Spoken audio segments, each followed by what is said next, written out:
Today, we're diving into a technique that'll totally change how people hear you. Sounds kind of dramatic, right? But yeah, it's true.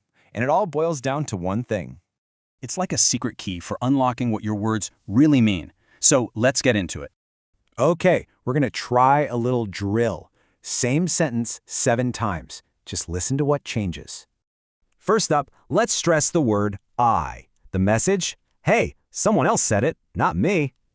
Now, if we hit didn't hard, it becomes a flat-out no way, not me kind of denial. All right, let's try say. Now it's like, well, I didn't say it out loud, but okay. Now, if we stress he, you're basically pointing the finger at somebody else.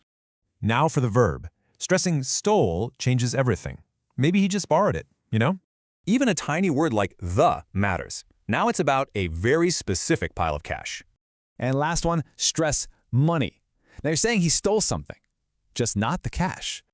See that? One sentence, 7 totally different meanings. That's the power we're talking about. This isn't random.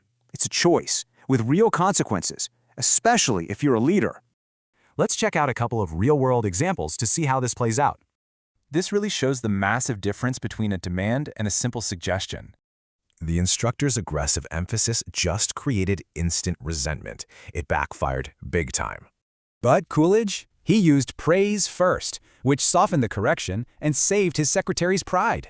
So what's the takeaway for you? You can use this to make your own points land every time. So, how do you actually do this? Well, according to the experts, there are a few simple ways. Pitch, volume, and pauses. That's it. 3 tools that give you total control over your meaning. Think of it this way. This is your new superpower, the power to be truly understood. Thanks for watching. Start practicing this, and you'll seriously see a difference in your conversations.